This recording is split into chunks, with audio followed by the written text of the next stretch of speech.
উদ্দেশ্যমূলক কারণ ছাড়া অন্য কিছু খুঁজে পাই না। এই যে হামলা সংস্কৃতি, এটাকে রোধ করতে হবে সবার ঐক্যবদ্ধ আওয়াজের মাধ্যমে। গত বৃহস্পতিবার রাতে ঠিক পুনে 1টার দিকে একজন সন্ত্রাসী অস্ত্রসহ কোনো কারণ ছাড়া আমাদের হসপিটালে আক্রমণ করে এবং আমাদের অত্যন্ত গুরুত্বপূর্ণ স্থাপনাগুলো, কাজগুলো, ঘরগুলো ভেঙে ফেলেছে এবং আমাদের কর্মচারীদেরকে তারা আক্রান্ত করেছে, তাদেরকে মারধর করেছে। এর পিছনে আমরা উদ্দেশ্যমূলক কারণ ছাড়া অন্য কিছু খুঁজে পাই না। কেন? কারণ আমরা তো সেবা প্রদান করি, আমরা তো কারো ক্ষতি করি না।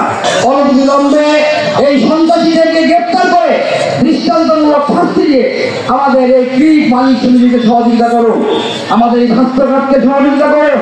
আমি জামালপুরের জেলা প্রশাসক, জামালপুরের সার্জন, জামালপুরের পুলিশ প্রশাসন সহ আমি স্বাস্থ্য উপদেষ্টাকে জানিয়ে দিতে চাই, জামালপুরে যদি এই ঘটনার কোনো বিচার না হয়, এই ঘটনা যদি সুষ্ঠু কোনো তদন্ত না হয়, এদের যদি গ্রেপ্তার করা না হয়, আমরা বৃহত্তর আন্দোলনে ডাক দিব। আমরা তীব্র ভাষায় আরো শ্রদ্ধা করতে চাই যে আসুন আমরা দিবেন না, ঐক্য চাই। আমরা জেনেছি, আমরা জেগে থাকতে চাই। দুর্বৃত্তার প্রক্রিয়া বিরুদ্ধে আমরা এইভাবে রুখে দাঁড়াতে চাই। আমরা দেখেছি শুধু আপনারা বলছেন যে শুধু বেসরকারি ক্লিনিকে না, জামালপুর জেনারেল হাসপাতালে যে কোনো ত্রুটির কারণে যে কোনো সমস্যা হলে হামলা করে। এই যে হামলা সংস্কৃতি, এটাকে রোধ করতে হবে সবার ঐক্যবদ্ধ আওয়াজের মাধ্যমে। আজকে মানবাধিকার কর্মী হিসেবে, সংবাদ কর্মী হিসেবে এবং জামালপুর জেনারেল হাসপাতালের একজন সদস্য হিসেবে আমি আপনাদের এই আন্দোলনের সাথে ঐক্যবদ্ধ। যদি অবিলম্বে 24 ঘন্টার মধ্যে আসামিদের গ্রেপ্তার না হয়, তাহলে আরো বড় ধরনের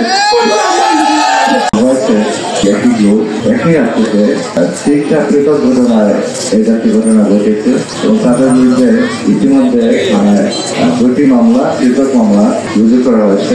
আমরা তাদেরকে যথাযথ আইনের প্রক্রিয়ায় আনার জন্য আমাদের যথেষ্ট প্রচেষ্টা অব্যাহত আছে। আমরা অতি শীঘ্রই তাদেরকে গ্রেপ্তারপূর্বক বিচারের নিমিত্তে আদালতে সুযোগ করব বলে আমরা আশা রাখি।